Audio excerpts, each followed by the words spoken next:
Have you ever wondered what secrets lie hidden under your feet?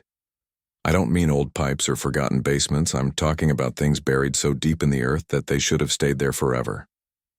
My name is Ethan, and I work in sewer maintenance. Yeah, I know, it's not a glamorous job. Most people don't even think about us until something goes wrong. But I've spent years crawling through pipes, repairing collapsed walls, and breathing air that would make most people gag. I thought I had seen everything down there. Rats, broken machines, sometimes even old bones from animals that wandered too far. But what I found in the town of Dry Creek changed my life forever, and nearly ended it. Before I tell you what happened, let me warn you, once you know this story, you'll never look at water the same way again, and when you hear about the thing that lives beneath Dry Creek, you'll probably leave your lights on tonight. Trust me, I still do. So if you're brave enough to keep listening, stick with me until the end. But before we dive into the tunnels, make sure to subscribe to this channel if you love scary stories like this one. And leave a comment below. Let me know if you've ever had a job where you discovered something you weren't supposed to. I promise, what I found was never meant to be seen by human eyes. Dry Creek is a small town in the middle of nowhere. It's been struggling for years because of the drought. The river dried up, wells ran empty, and farms turned into dust fields. People moved away, and those who stayed just tried to scrape by. Then one day, out of nowhere, this company showed up. They called themselves the Watermelon Company, which sounded harmless enough. They bought huge sections of land, built this massive windowless factory, and hired locals to work there. Nobody knew exactly what they were making. They said it was agriculture research, but no one ever saw trucks hauling crops in or out, just black tankers that came and went at night. At first, folks in town were happy.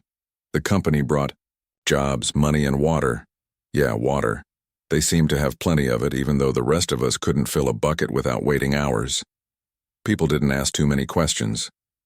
When you're thirsty, you don't complain about the source. I didn't work for them. I stayed in sewer maintenance with the town. My mentor Oscar always said we had an important job. People think sewers are just pipes for waste, he used to tell me, but they're the veins of the town.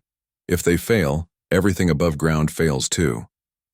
He was an old-timer, grumpy but sharp as a blade, and he taught me everything. I know. It was Oscar who first noticed something strange. One morning we got a call about a collapsed section of pipe near the company's property line. That wasn't unusual, but when we went down there, we found more than broken stone. The air was different, thicker, wetter, and it carried this low hum like something was vibrating deep in the ground. The collapse had opened a hole into tunnels that weren't on any of our maps. They weren't sewers, at least not ones built by men. The walls were smooth, curved, and wet like the inside of something alive. Oscar didn't like it. He told me to stay back while he climbed through to check it out. That was the last time I ever saw him. He never came back. The company told everyone he must have gotten trapped in the collapse or drowned in groundwater. They even sent their own people down to search, but they came up empty-handed. Just like that, Oscar was gone. I should have accepted their explanation, but I couldn't. I knew Oscar. He was careful, experienced, and he wouldn't just vanish without a trace. For days, I couldn't sleep. I kept hearing that low hum in my ears, remembering how the walls in that tunnel felt when I brushed my hand against them. Like something breathing. Finally, I couldn't take it anymore. I grabbed my gear and went back down there alone.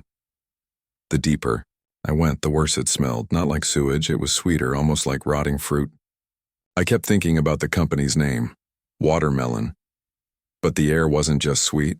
It was wet, sticky, and it clung to my lungs. The hum grew louder. My flashlight cut across the walls, and that's when I realized they weren't stone at all. They were layers of some kind of tissue, veins pulsing faintly with dark liquid. I swear the walls shifted when I touched them, like they could feel me. Then I heard it.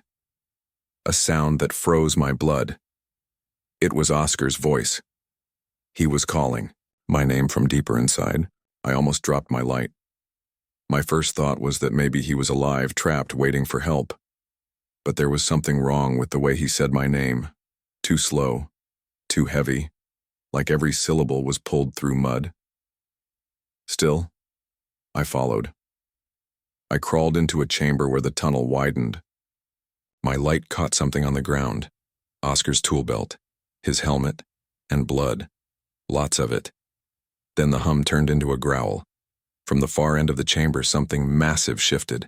I saw it only in pieces because my flashlight beam wasn't strong enough to show the whole thing.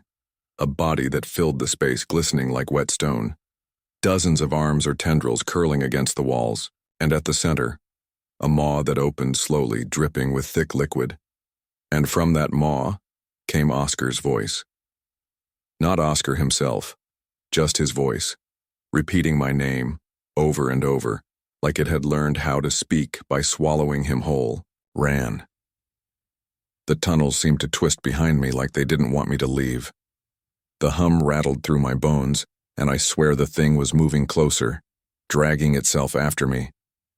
When I finally burst back into the sewer line, I didn't stop, running until I was above ground, choking in the dry desert air.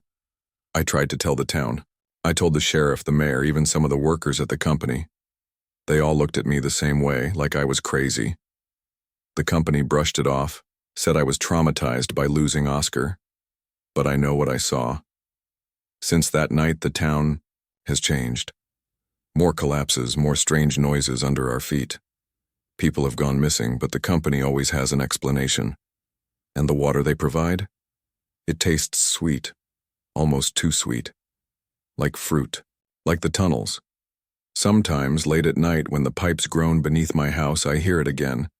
That low hum rising up through the walls. And sometimes, mixed in with it, I hear Oscar's voice calling my name. I don't think he's gone. Not really. I think he's part of it now.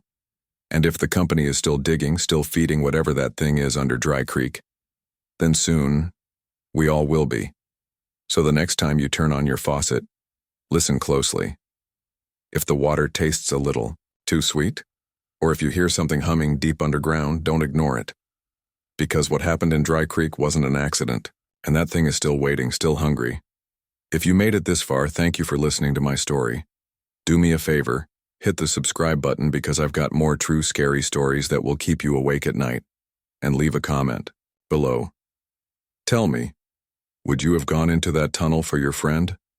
Or would you have run the other way? Because trust me, once you've seen what I've seen, you'll never stop running.